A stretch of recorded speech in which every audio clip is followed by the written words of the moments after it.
I've seen a few robins around my house, and I think they're trying to tell me that it's time to start making some farmhouse decorations for spring. Hey everyone, welcome back to my channel. If you're new here, my name's Jess, and I love making home decor on a budget. And if you do too, then let's get started. I had this idea for a really cool rustic looking planter, so I went to the Dollar Tree and I grabbed a couple packs of seeds, some of these wood planks, and the tumbling tower blocks. Now the seed packets, it really doesn't matter which ones you grab. I decided just to get 4 of the ones that had a flower picture on the front because I'm really going for the image that's on the front of the seed package.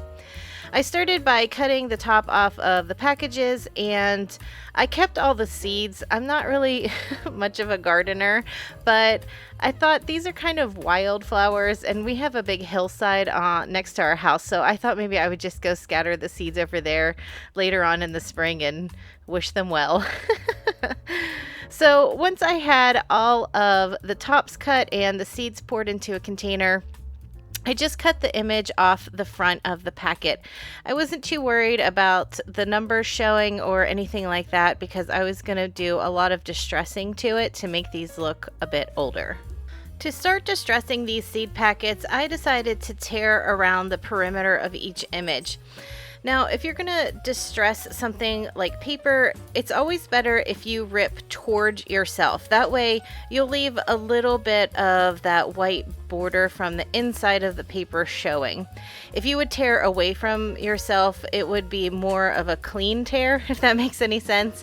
But this way, with the paper showing, once you apply ink or paint or anything like that, it will grab onto the white part of the paper a little more. Since these are newer seed packets, I decided to run my sanding block lightly over the surface just to help cut down on that shine and to make them look a little more weathered. I really wanted these to look pretty old and vintage. I'm sure if you didn't want to go through the hassle of doing all of these steps to these seed packets, you probably could look online for some free like vintage seed packet printables, or even go on Etsy. I'm sure there's printables for sale over there.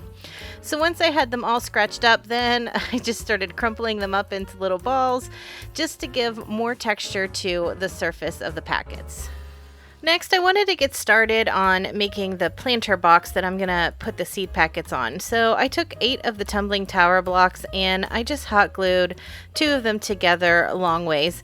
I always use the Gorilla Glue sticks, but if you'd rather, you could definitely use wood glue for this.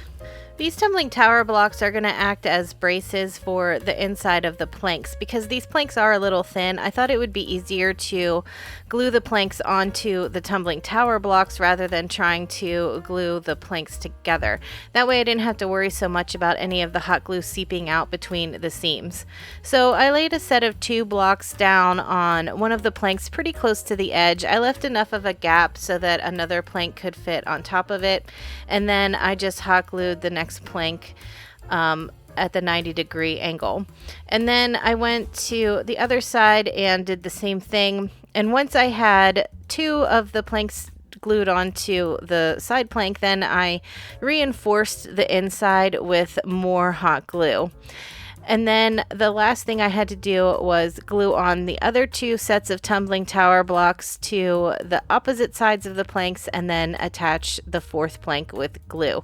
And then I went back through on the inside and reinforced as much as I could with hot glue. And it didn't matter if it was a little messy because you wouldn't be able to see it anyway. Next, I gave my box one good coat of the Plaster Color by Waverly. You'll have to let me know in the comments, does your Walmart still sell the Waverly chalk paint? Because I've heard that some aren't. Mine still seems to be selling it for now, so I hope they continue because I love the Plaster Color. I'm going to use a Tim Holtz ink to distress everything. This one's called Walnut Stain, and I wanted to show you that if you get the little ink blender pads, they fit perfectly on the back side of these mini cube inks. So I always just keep one of the blender pads tucked in underneath the back side of it, and then that way I don't have to worry about switching colors or mixing colors together on the pad. So I just used my ink blender and I went all around the outside edges of my torn and tattered up seed packets. And then because I did sand the surface of these, I ran the ink blender lightly over the surface of each packet too, because I knew some of those sanding marks would pick up some of that ink.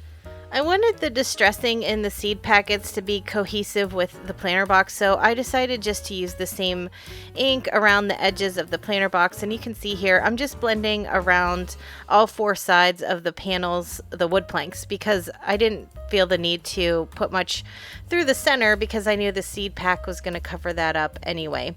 And what's nice about the ink blenders is you can do as little or as much distressing as you want.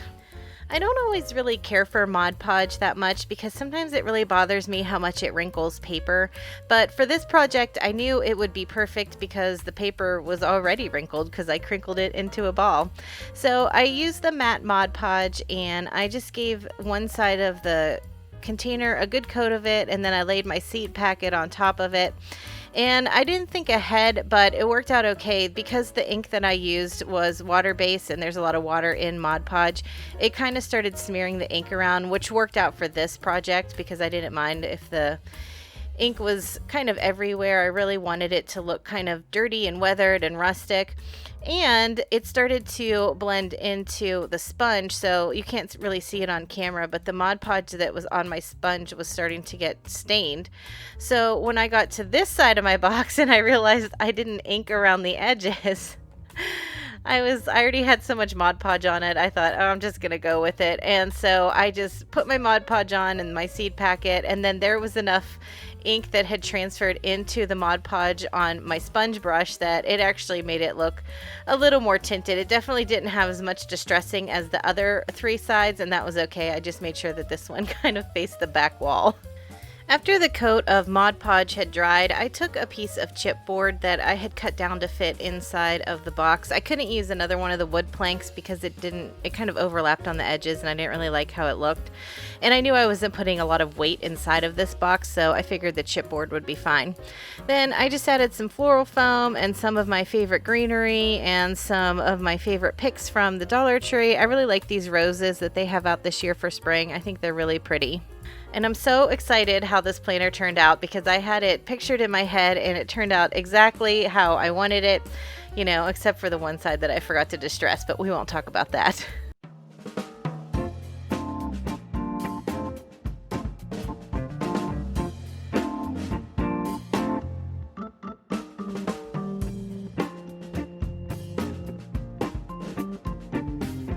I saw this really cute spring wreath on the Wayfair website and it was selling for $36.99, but I knew I could create it for a lot less.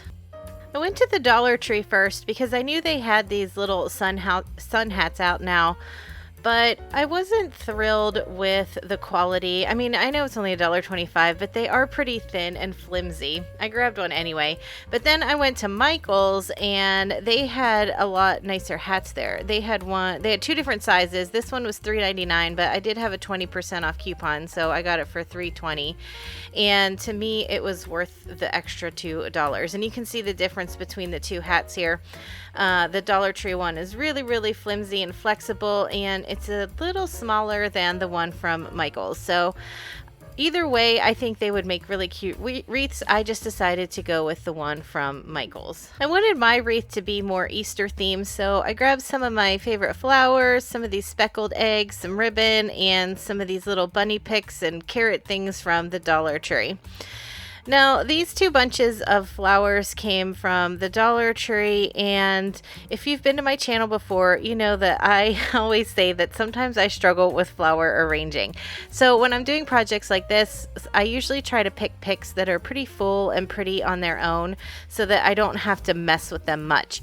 I started with the freesia flowers, the bigger flowers. They had a lot of different elements on these picks. They had the flowers and the leaves, and then there's some little buds coming out from the back.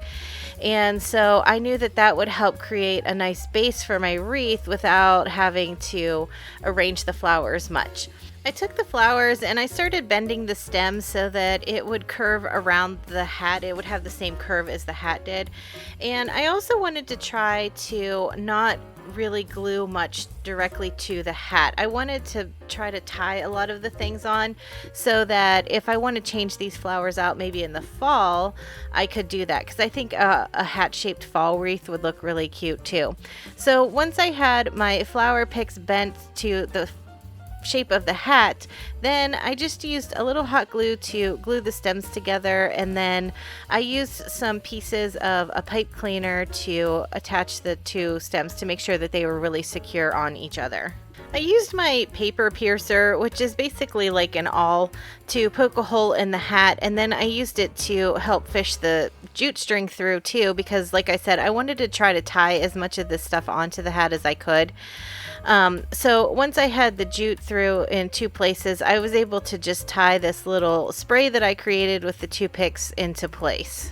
Because I thought that I was going to have these flowers at the bottom of the hat, I was afraid they would flop forward, so I used my stapler just to staple one of the little stem pieces to the hat.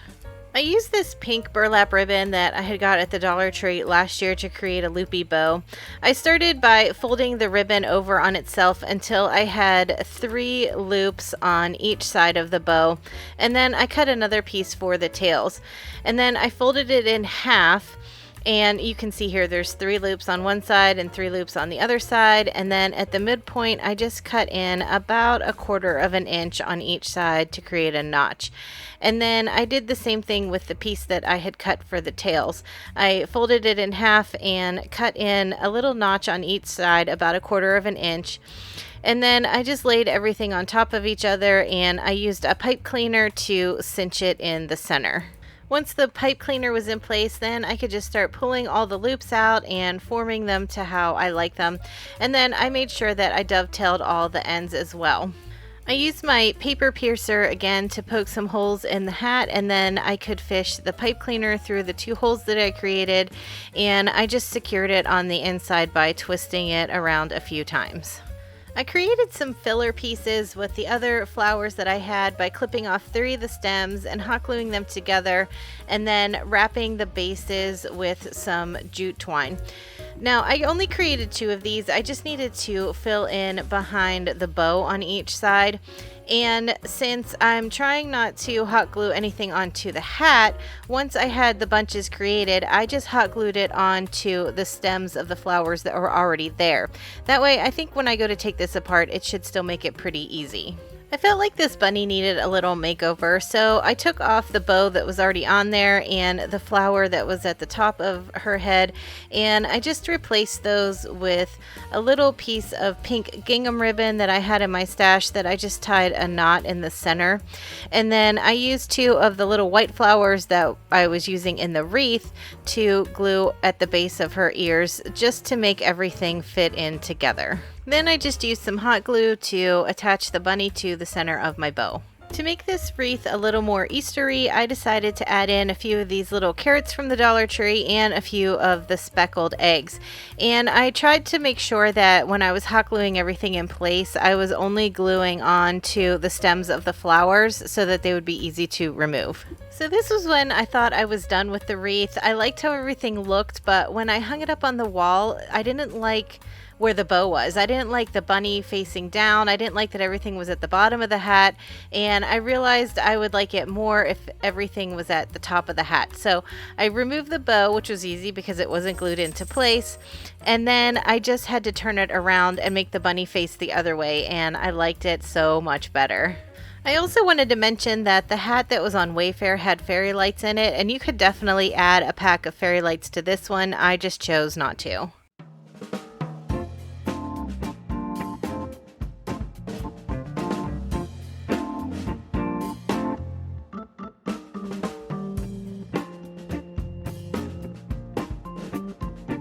If you like these projects so far, I would really appreciate it if you would give this video a big thumbs up and make sure you're subscribed so you don't miss out on my future videos.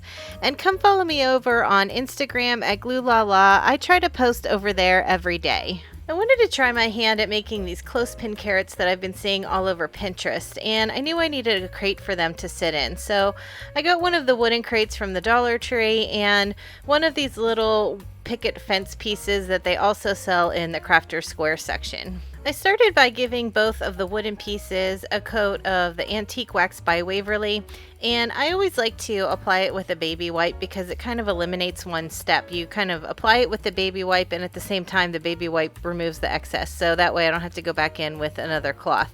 And I just made sure I got all the surface areas of both pieces. And the crate itself, I didn't do the inside of the crate, I did around the top, and then I did drop a little of the stain down just to make sure that you wouldn't be able to see any of that raw wood. While those pieces were drying, I started on the clothespin carrots. So I'm just using these regular wooden clothespins. They do sell them at the Dollar Tree, but I think it's a better value if you get them at Walmart. And they're pretty easy to take apart. You just give them a little twist and the spring pretty much just pops out of the center. I started out with 4. I wasn't sure exactly how many carrots I would need. I think I ended up making 8 altogether. But once both pieces are apart, you just have to add some hot glue and then glue the back sides together. And that's pretty much the base of the carrot. Now you could paint these any color you wanted. I decided to stick with the traditional orange, but once I had started painting them orange, to me they looked a little too bright, so I just dulled down my paint with some brown paint.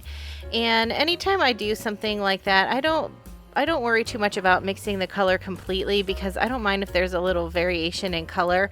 So a lot of times I just swirl the colors together, and then I use my brush to kind of blend the two colors together once I'm painting it onto the surface.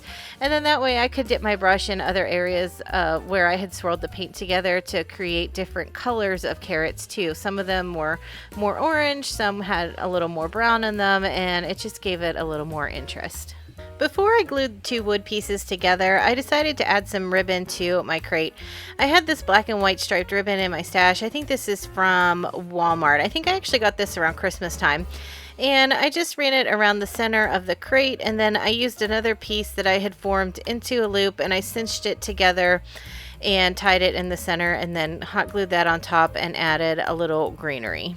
Then I ran hot glue along the back side of the crate, and I added my picket fence piece.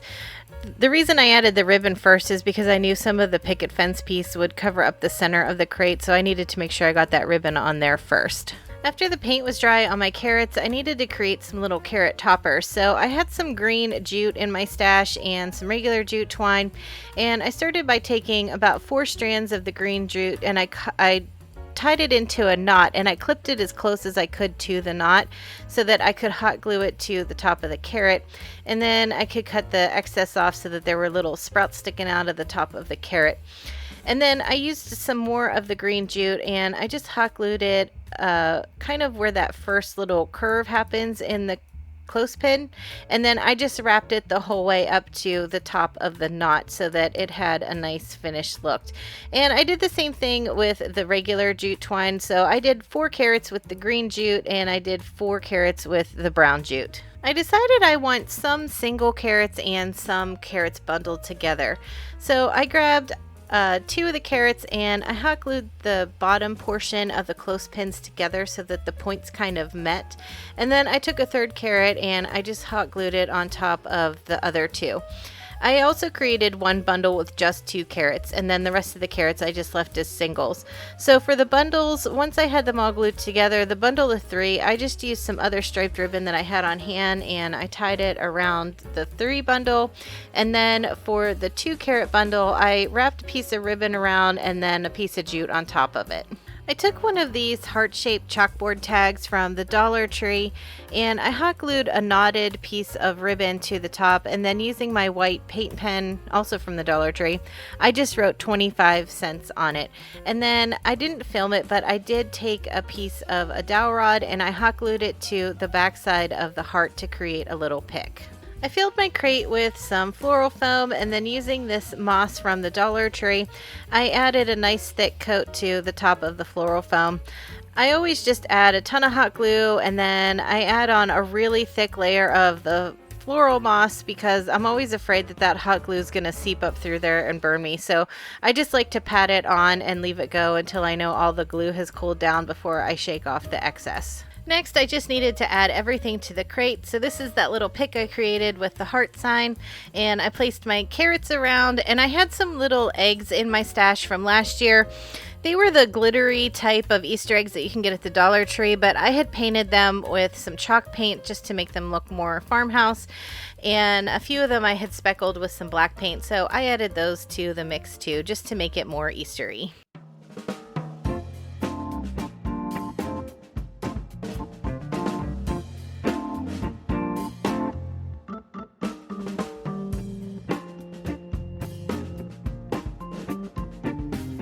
Thanks for hanging out in the craft room with me today. I left some videos on the screen that I think you might like. Have a great week, and I'll talk to you in the next one.